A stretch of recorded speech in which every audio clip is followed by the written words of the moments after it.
Assalamualaikum warahmatullahi wabarakatuh. Perkenalkan, nama saya Pina Afriani Lestari.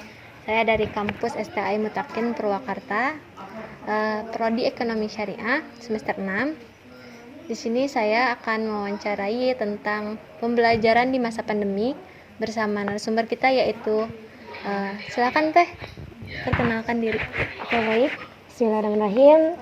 Salam kenal, izin memperkenalkan diri. Nama saya Nita Dianti.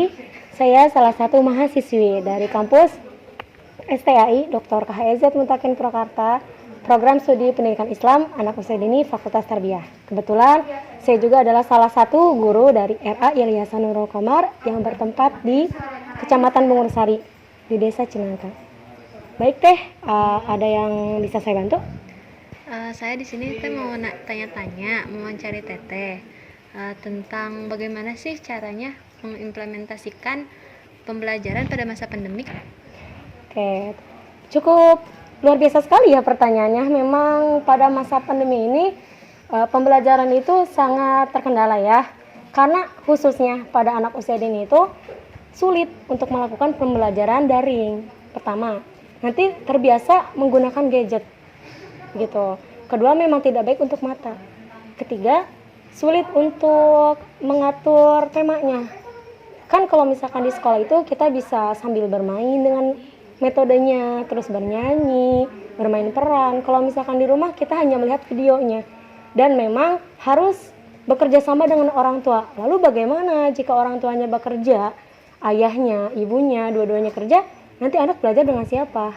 Seperti itu. Memang sulit sekali menerapkan pembelajaran pada masa pandemi ini. Namun kan kalau misalkan keadaannya seperti ini, ya kita harus memiliki cara gitu ya, harus kreatif bagaimana untuk mengimplementasikannya gitu kan. Akhirnya kita menggunakan video call. Biasanya kalau untuk baca Iqra, video call. Terus untuk penugasan itu biasanya kita ngedredet nih tugas dari inti. Jadi anak tuh dari awal pembelajaran tentang baca doa, hafalan, itu di video.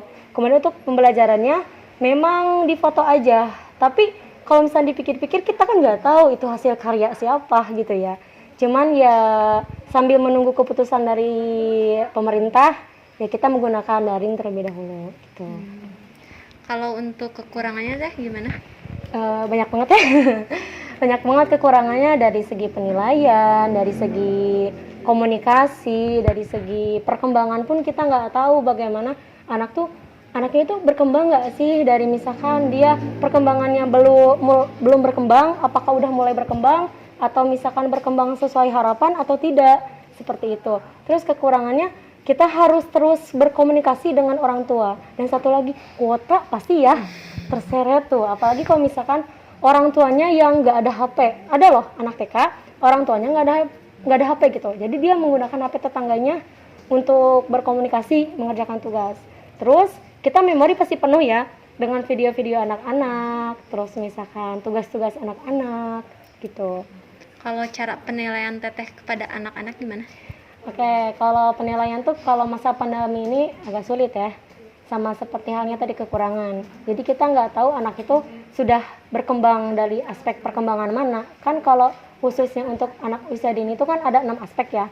Kita lihat dari aspek kognitifnya berkembang atau tidak, aspek bahasanya berkembang tidak, sosial emosionalnya, motoriknya, seni, dan agamanya, begitu. Kita nggak bisa lihat, oh anak ini berkembang cuma lihat dari video doang, tapi kita harus tahu dari keseharian di kelasnya. Jadi memang dalam penilaian itu sedikit sulit ya, cuman ya kita memaksimalkan melihat dari kiriman-kiriman dari orang tuanya. Begitupun harus ingat pada masa pandemi ini peran guru dan orang tua itu harus bekerja sama, maksudnya tuh harus sama gitu. Oleh karena itu guru itu biasanya mengasih pengarahan dulu kepada orang tua bahwasannya penilaiannya seperti ini, cara menstimulus anak dalam aspek perkembangan ini seperti ini. Jadi memang harus lancar dalam berkomunikasi. Jadi kalau misalkan orang tua dan guru pada masa pandemi ini tidak bekerja sama, itu akan menjadi kesulitan dalam guru mengimplementasikan pembelajaran pada masa pandemi ini. Cukup Teh? Teteh ada yang ditanyakan lagi tidak? Udah. Makasih Teh Nita. Ya, sama-sama. Mungkin Semangat. Siap.